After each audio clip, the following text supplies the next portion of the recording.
3 kasus tindak pidana asusila di wilayah Jawa Tengah kini tengah ditangani pihak kepolisian Polda Jateng.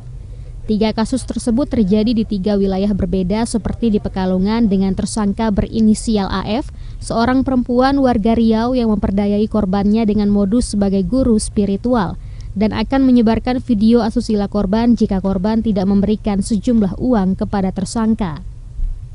Sementara 2 kasus asusila terjadi di lingkungan pendidikan, yakni di Kabupaten Banjarnegara yang melibatkan seorang guru sebuah yayasan lembaga pendidikan keagamaan berinisial AF yang berbuat asusila terhadap 7 siswinya.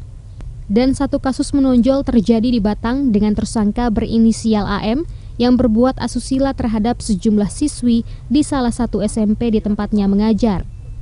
Direktur Reserse Kriminal Umum Direskrimum Polda Jawa Tengah, Komisaris Besar Polisi Juhandani Raharjo Puro, dalam gelar kasus di Mapolda Jateng di Kota Semarang pada Rabu 7 September mengatakan, dalam kasus pencabulan di Kabupaten Batang tersebut pihaknya telah membuka posko pengaduan bila mana ada korban lain yang akan melapor. Mengingat jumlah korban yang telah melapor perilaku cabul tersangka mencapai puluhan orang. Menurut Juhandani, dalam memperdayai korbannya tersangka menggunakan modus seleksi pemilihan anggota OSIS.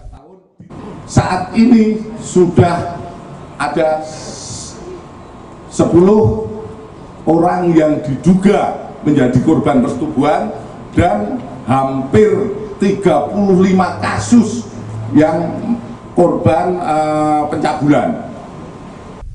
Ketua Lembaga Perlindungan Anak Indonesia (LPAI) Seto Mulyadi pun mendukung langkah Polda Jateng dalam penanganan kasus tindak asusila terhadap anak. Pria yang akrab disapa Kaseto itu pun mendorong adanya semacam lembaga perlindungan anak di berbagai lingkungan, mulai dari tingkat RT hingga sekolah. Karena menurut Kaseto, dalam menjalankan perlindungan terhadap anak dibutuhkan keterlibatan seluruh kalangan. Jadi mohon betul-betul ide mengenai semacam lembaga perlindungan anak ini ditempatkan di berbagai tempat, baik itu di RT juga di sekolah.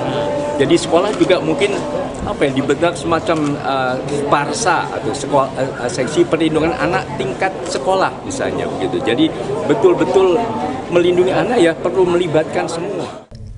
Atas kasus ini, para tersangka dijerat dengan pasal 82 ayat 2 Undang-Undang Nomor 35 Tahun 2014 tentang perubahan atas Undang-Undang Nomor 35 Tahun 2002 tentang perlindungan anak dengan ancaman hukuman pidana maksimal 15 tahun penjara.